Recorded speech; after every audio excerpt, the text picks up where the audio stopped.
Welcome to the Living Unoffended podcast with your host, Brant Hansen.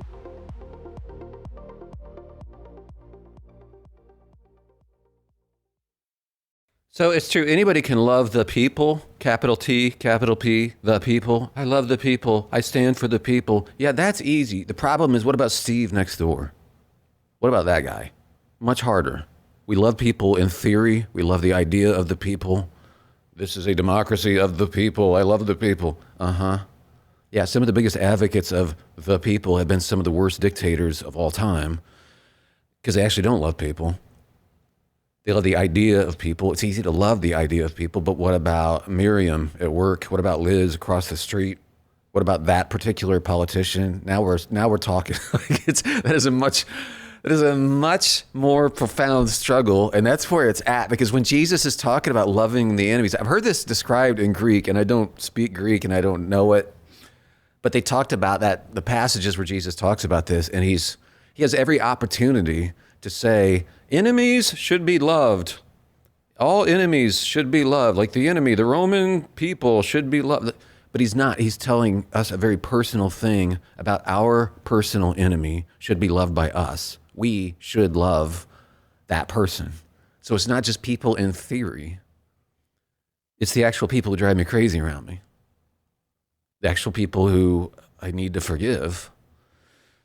Those people have names. I know them, not just the people. The language is specific. I want to talk about somebody who, this blew me away too. I've just been reading about this, and again, forgive me for not being a Hebrew scholar, but I've been reading one, Rabbi David Foreman's book called The Exodus You Almost Passed Over. My friend, producer Sherry, loaned me this book, and it's blowing me away. So how about this? I always thought that God hardened Pharaoh's heart. And so that made me think, like before the Exodus happened, when the plagues were going on, that God hardened his heart. And that made me think, okay, so God doesn't love this guy. Why would he do that if he loved him? It's hard to understand. Like Pharaoh's the enemy, but God doesn't, I just didn't understand it. Why would you harden his heart?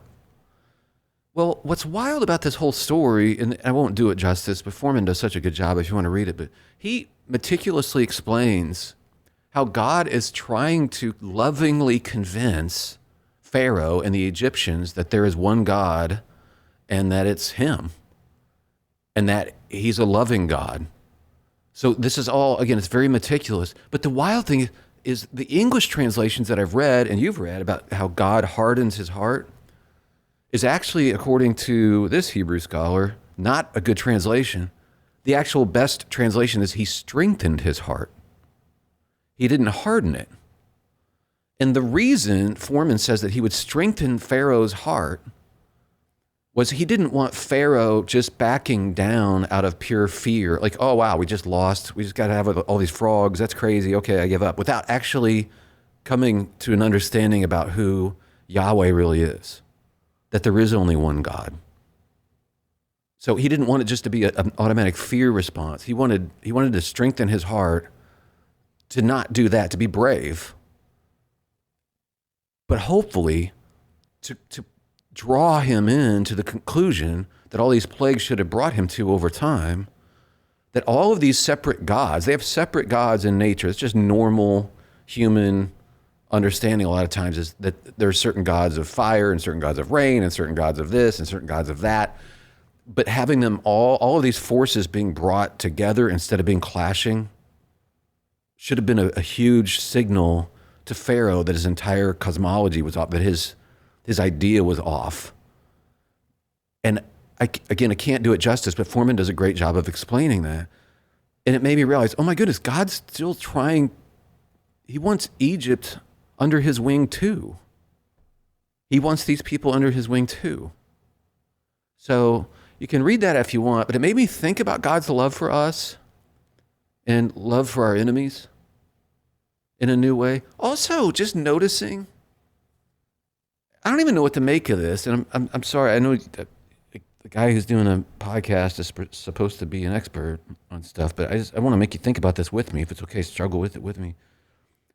Jesus calls Judas his friend. And he does it after Judas betrays him. Look it up. He calls him his friend. His friend, do you betray me with a kiss? And he's not being facetious. I don't think that's Jesus' MO. He calls him his friend. I'm still wrestling with that. So maybe you won't wrestle with it. Maybe you're like, well, duh, obviously, Brant. But like that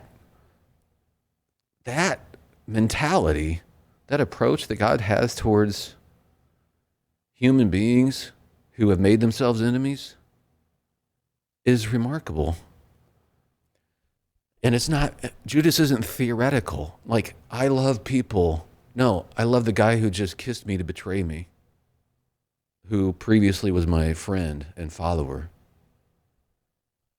So think about that. It's a pretty, I still marvel with this. Maybe you've heard me talking about this too. I think I mentioned it in one of my books.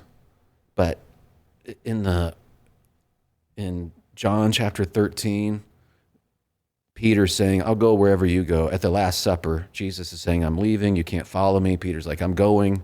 Jesus says, no, you're not. Peter's like, yes, I am. And Jesus is like, no, you're not. In fact, you're going to betray me 3 times tonight. And that's the end of the chapter. And we miss this because it is the end of the chapter. So we put a big number 14 there, big 14. And then the next line is, but don't let your heart be troubled. And we don't always connect those things, but don't let your heart be troubled. He's still talking to Peter and his disciples. You're going to betray me 3 times tonight, but don't let your heart be troubled. Where I'm going, I'm going to prepare a place for you. In my Father's house, there are many rooms. He's still loving. And think about the stuff that you've done or I've done that you're like, no way would he say that to me, right? Peter hadn't even done it yet. And he's telling him not to let his heart be troubled. So this kind of love is so striking and amazing. And again, Peter's not a construct. He's not a theoretical person. He's there that's right in front of him, a best friend that's right in front of him who's going to betray him later that night. And he loves him.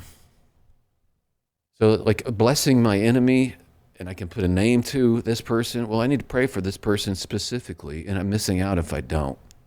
Because I have a chance to grow up and actually do the stuff Jesus told me to do and step further into his kingdom lifestyle and experience being yoked to him, his easier, more restful, lighter way of life.